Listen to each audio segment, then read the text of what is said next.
Hello everyone, and welcome to yet another video podcast here on the War Bonds channel. If you don't know me and you're unfamiliar with this channel, my name is Eric. I'm a locomotive engineer for a U.S. Class 1 railroad by profession, an avid model railroader, and just a lifelong rail enthusiast. First of all, it feels good to say that in this new year of 2025 because, unfortunately, the last video that I put out was at the end of summer of 2024, in video number 15 of my series, Building a 1-inch Scale Santa Fe GP60M Locomotive. I wanted to put out another video after that because I thought that we were ready to go to the next step in thinking about painting the locomotive, but unfortunately we took a setback. The setback, I say, is unfortunate, but at the same time, this is a very extensive project, and sometimes it's easy to take wise counsel that may tell you you've got to do something over instead of going in the wrong direction and then later having to do something over when you've gone way too far down the road. So I had made a video that was going to talk about the next step, but I just didn't feel like I had enough material to basically give the full thought and tell the full story. So I just had to wait a while until I had enough footage to really be able to put everything together. So I have, in essence, been able to tell the full story of what's been going on with the project. So at this point, what I'm going to do is I'm going to tie this little introduction into the video that I started about 6 months ago. And then I'm going to be adding a little bit more beyond that so that you have the whole story here. So I'm just going to let everything speak for itself. I hope you enjoy it. And once again, welcome back to the channel in year 2025. Okay. I have 3 questions for you. Why is there all this white stuff on my face? And why is there a line of white stuff in the back of my car? How come the GP60M doesn't look nearly as pretty as it did in the last video when I primed it? Why did I strip it? So to answer one of your questions, I just thought maybe I'd try to put a little more of this white stuff on my face and maybe I could become a stunt double for Beetlejuice. Nah, maybe not. Maybe I better keep my day job and my side gig here. But anyway, what's the answer to all these questions? Let's talk about it. Coming up here on the War Bonds channel.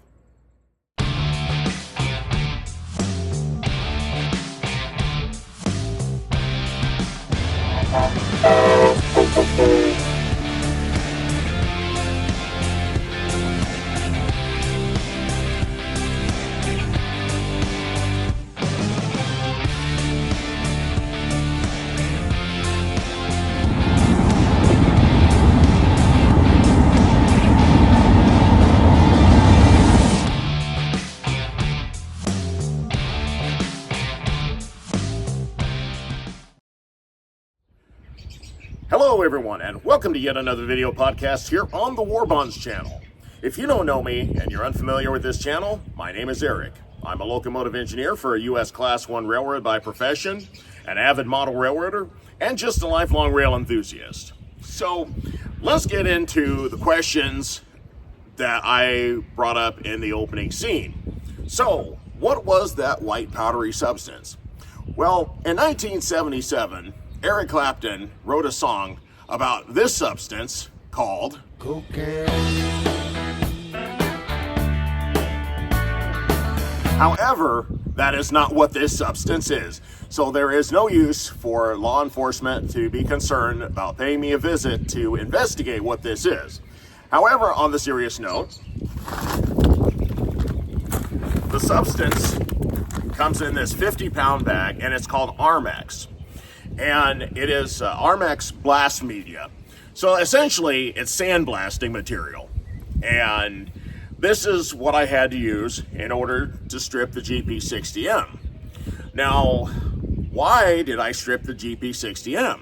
Well, I had it primed And I figured all I needed to do was just take a sanding block and just try to sand down a few of the rough areas that I may have had somewhere on the body, and everything was going to be fine.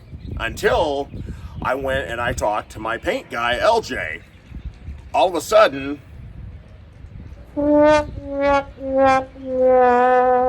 he told me I needed to strip the primer. Upon hearing this news, I said, "What? I've got to strip the primer, but it looks pretty. Everything is fine. I'm ready to paint." And he gave me the look. He gave me the stank eye. He goes, "Well, do you want to do it right? Or do you want to be painting this thing again down the road?" Okay, well, tell me why. He basically tells me that the primer that I used essentially only covers the metal. It doesn't actually attach to the metal. So, an example that I cooked up for the fun of things is, think about going to your friend's house and they've got the kitty cats. My friend Jamie's gonna hate me for this one, but you got the kitty cats. And you have cats that are clawed and cats that are declawed. Okay, so essentially, the primer that I used is like the kitty cat that's declawed. It's gonna come running up to you and it's gonna try to climb on you, but all it's doing is just patting you because it has no claws. Now, as they say in court, in comes the cat with the claws. The cat comes running at you, and then the cat latched on and it stuck. It wasn't going anywhere. And that's essentially the example of the primer. So the primer that I use is just sitting on there. So all it has to do is get bumped or the paint surface gets scratched or something like that, and now paint's falling off. And over time, paint is just going to continue to fall off. Now, the real Santa Fe GP60s, GP60Ms, and the Dash 840 BWs that were all delivered in what the Santa Fe called the Super Fleet, they all had problems. Paint was falling off, and you'd see, big patches of oxide red primer because the silver was falling off or the red was falling off, and you see the primer underneath it. Now, even though if that really happened on my locomotive, I could say, well, it's prototypical, but no, that's not the kind of prototypical that I want to go after. Basically, my friend LJ told me that you need to use a primer that is going to etch the metal. It's going to stay on. It's not going to fall off. So, in that case, it was necessary to strip the model.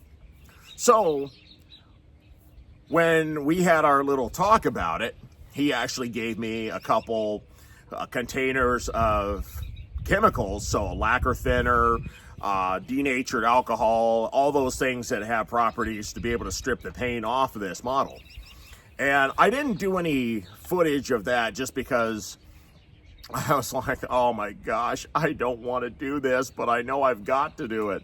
And there was a split second that I was like, well, I'll be willing to take my chances, but everything that I'm telling you now is based on the knowledge and the good sense that I had to listen to the wise counsel that I needed to strip off the bad primer.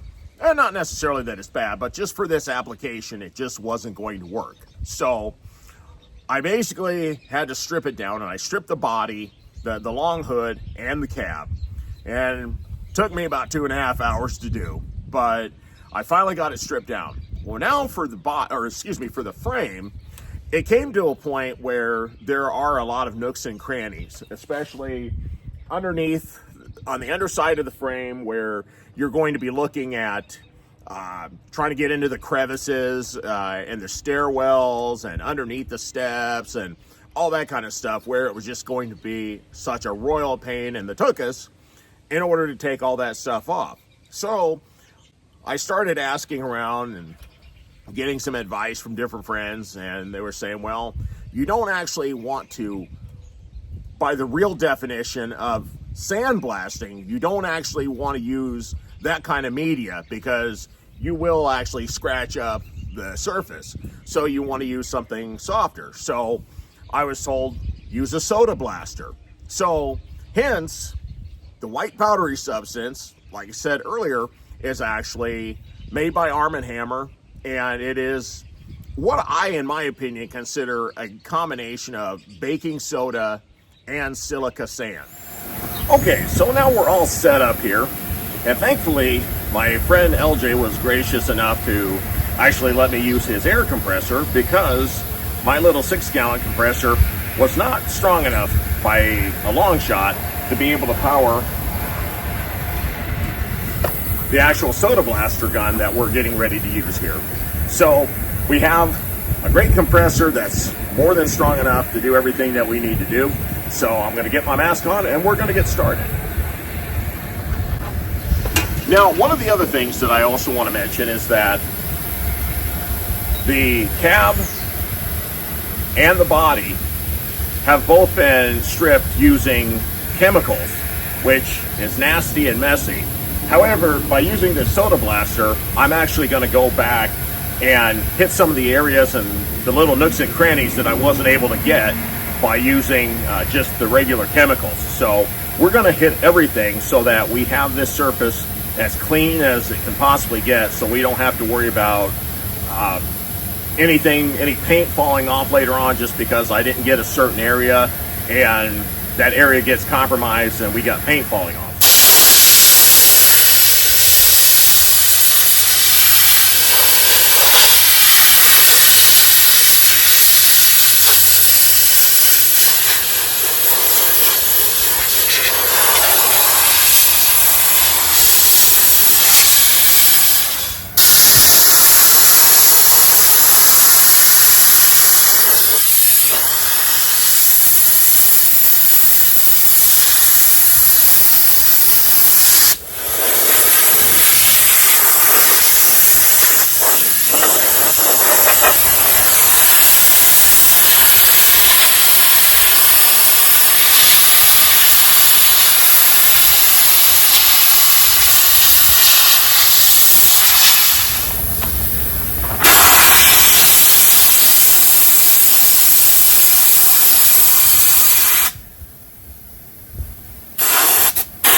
months later.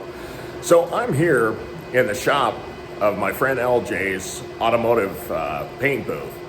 And as you can see behind me, the GP60M parts are kind of hanging around like we're in a meat locker. But what I'm going to show you here is the process of having sprayed the metal etching primer on the locomotive parts.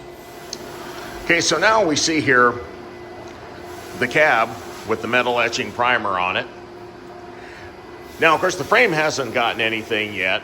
Unfortunately, we've been delayed a little bit because it's been so cold around here that he hasn't been able to turn the fans on to be able to suck out all the paint fumes since it's been in the single digits. So hopefully this week we'll get the rest of it done so that the parts can get back to my house.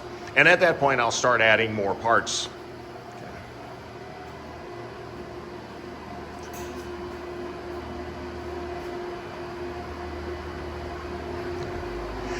And then, of course, we have the fuel tank and the fuel tank bottom. And as you can see on the fuel tank bottom here, we have it set up where we have the holes for the sound to travel out of the speakers, since the speakers will be in the fuel tank itself.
Well, even though it took me almost 6 months between the time that I stripped it and the time that LJ reprimed it, it was definitely worth the wait in my opinion.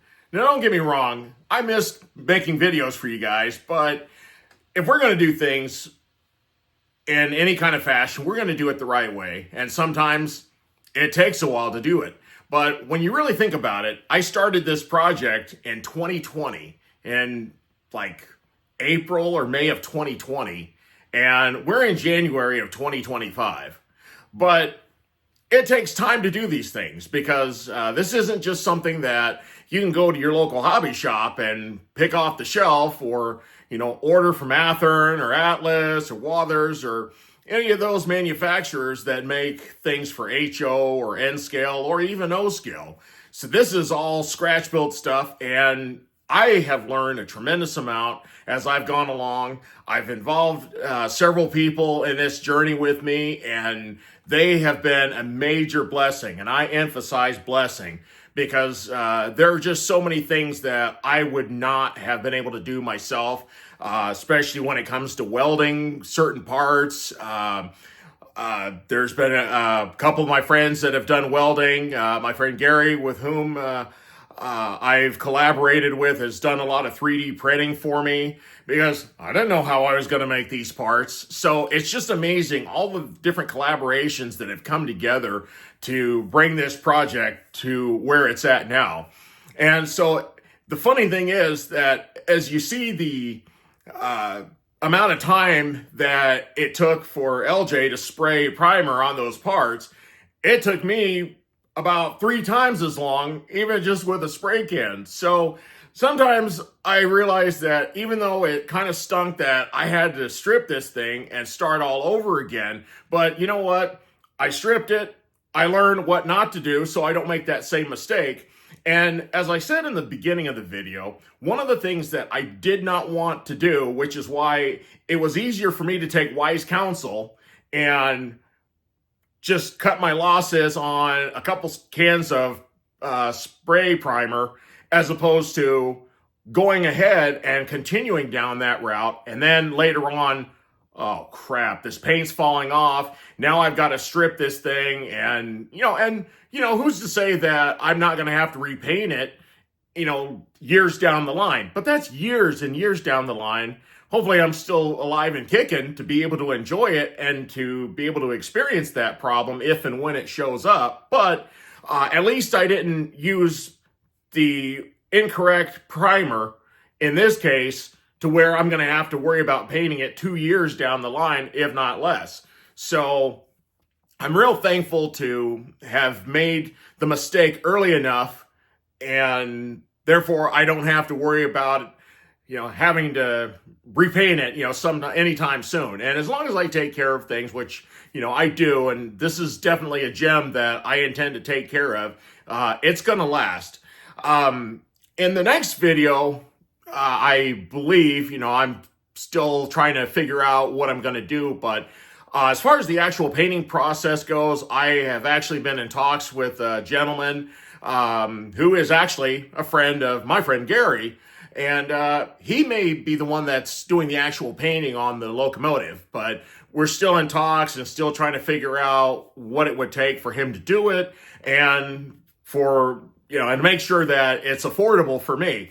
But I'm actually more comfortable going in that direction because, as I've said, this project started in 2020. It's 2025 now.